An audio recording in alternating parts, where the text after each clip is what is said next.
I'm Zaben, and welcome to another one of my episodes, your transformational practitioner. Today, we are actually going to discuss the energetics of the month of May.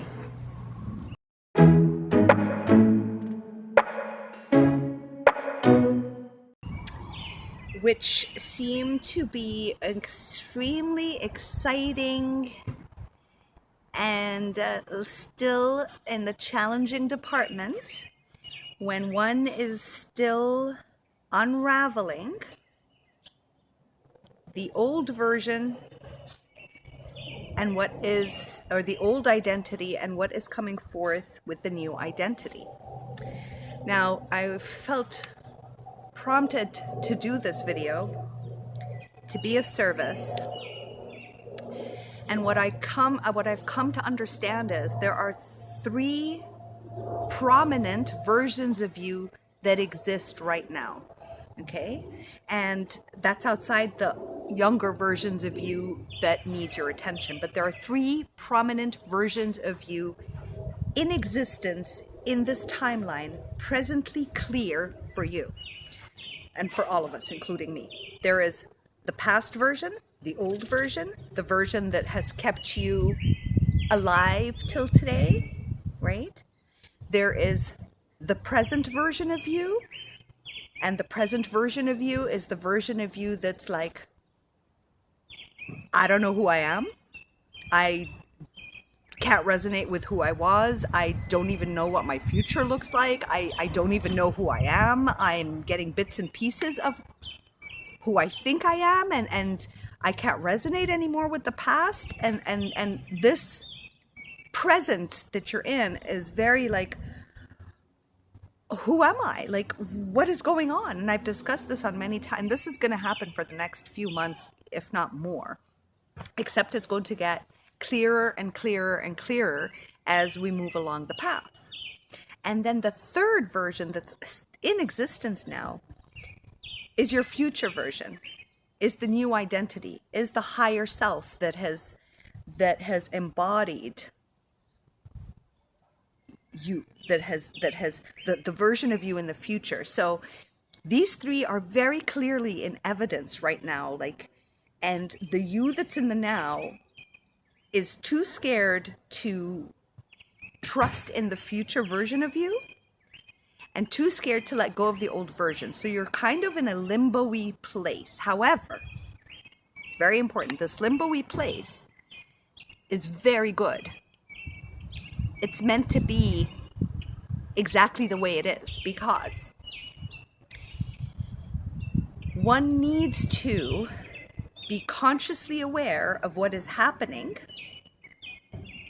in the present now, the version of you that's present right now, to be able to decipher the difference between my older version and my future version that I'm still unclear of, but I know it exists.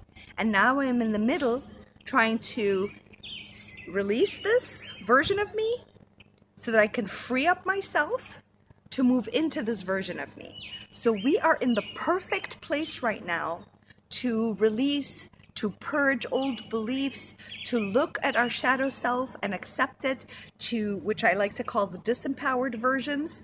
This is the perfect place to give yourself the opportunity to discover your soul gifts and to hear, feel, see, be with, and trust your higher self. Because you're going to notice that there's something inside of you that sounds a little bit different than the mental mind that's speaking. You're going to start to notice that there is a stronger intuitive sense that even the mind can't talk you out of, or can't go into the limiting program belief to protect you anymore. It feels a little bit louder, clearer, more prominent. And I really encourage you at this time that when this shows up, okay, for you to teach yourself to trust it. Play an experiment with yourself. Trust that knowing of, don't worry, you're fine. Take this step. Don't do nothing now. Just dream. Go here, go there. Don't do anything. Whatever it's saying, trust it fully. And the mind that's coming in to like protect you and tell you, no, this is not the way we used to do it. You got to do it this way. It's not safe. It's not safe. Just calm that mind down and say, you know what? I'm giving myself 3 weeks, a month to observe myself and to follow my higher self that's speaking from within me and see where it's going to take me, right?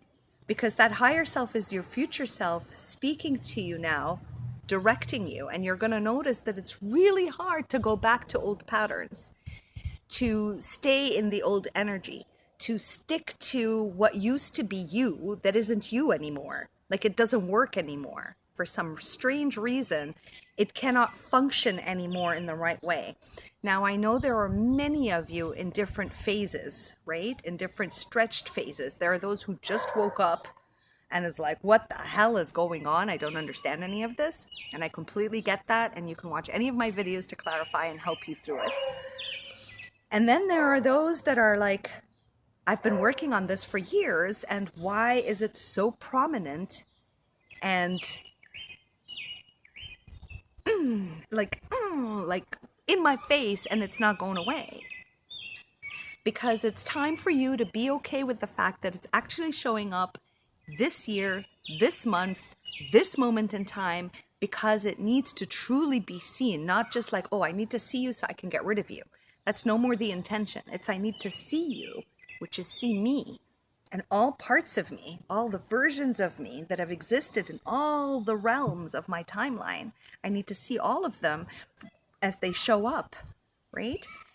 Not to get rid of them anymore, but to allow them to be who they want to be, knowing that you're there for them, that your higher self is there, that you are mothering them right now. That's the perfect word. Thank you. You are mothering them, right? You are mothering them the way that they had desired to be mothered, and yet no one could mother them that way. That is what we are doing now. That is what is happening collectively right now. In whichever stage you're at, if you're in constant resistance to it and still ignoring that version of you and still reprimanding and shaming and blaming and saying, no, I need to think positive thoughts, this isn't a positive thought, that isn't working. Because that younger version is ready to leave, ready to say goodbye, right? Ready to go off and play in the yard instead of worry and concern itself with adult things, right? It's just, think about it. It's like telling a 7-year-old to be responsible for the finance, or to be responsible to speak up, or to be responsible to take care of kids, or to be responsible to make a career or a successful life, or pay the rent of a home. It's like giving too much responsibility to a 7-year-old that still has like maybe traumatic experience within its system that nobody heard, wasn't validated, she wasn't seen, she wasn't allowed to feel her pain, right? And now that you're not 7, I'm assuming you're not 7 watching this, you're not 7 years old, you're in your 20s, your 30s, your 40s, your 50s, your 60s, it doesn't even matter anymore, but you're just not 7, that you can give that version of you to ease their responsibility and say, you know what, I've lived here on this planet a lot longer than you have. You're only 7. You can't be in charge of my life, right? And to be responsible for every decision I'm going to make. I'm going to take responsibility. You're allowed now to share how you feel with me and feel safe in my presence, because I see you. I love you. I validate you, and you're allowed to exist with me. You're allowed to exist. You're allowed to feel what you feel, and that's okay. And that's okay. That is the practice that we've been given to do every day. Anytime something shows up, an emotion that needs to be released, that is the practice. Because your future you, the one that you know, you feel her, you know that version of you is in existence, right? Is ready to be embodied by you, is ready to be embodied by you. It just needs space. It just needs all the shadow selves, that I don't matter, that I'm not good enough, that I'm not deserving, that I have no value. All those versions, all that pain to be seen and acknowledged by you, which is your higher self, right? So this is what's happening in May. It's pretty intensified, okay? And it is less intensified for those who are willing to spend 5 to 10 minutes loving on that younger version that is horrified right now and freaking out about the future, right? That's all you have to do. It's scary because you've lived your whole life avoiding, hating, detesting those versions of you, right? And now it's time to change the story around. Cannot hate those versions of you anymore. The version of you that's scared to glow, scared to light up, scared to be who she wants to be, that version of you deserves to be heard because she's scared and she wants to know that it's okay for her to be who she wants to be. And even if she doesn't want to be that and she wants to stay in her fear, you are here mothering her and loving her and hugging her through her own pain and trauma right now. Is it making sense? So, all of you, just remember that you are from the earth and you go back to the earth. Remember that you are healing all aspects of you and versions of you for the future of this humanity and for the future of planet Earth and for the future generations to come and yourself. Very easy practice, something I love doing, adore doing, is dancing, releasing the energy out, or as I speak to the younger version of me, to have my bare feet on the earth, asking Mother Earth, which I really liked how this great coach I'm talking to recently, Jolie, calls her Mama Earth. So it feels so mothering. Just allow Mama Earth to cradle you and love you as your shadow self shows up and your limiting beliefs show up without you resisting them anymore. No more resistance. That game has ended. There is no more resistance. Resistance cannot exist anymore. Whatever you resist persists. It'll just be there knocking down your door until you can finally hear those younger versions of you that have been screaming out for you to just love them, love on them, allow them to be. Okay, I hope this was helpful. Please hit subscribe, press like, leave your comments, and let me know how this practice has been working out for you. And I'll see you on the next episode. Bye.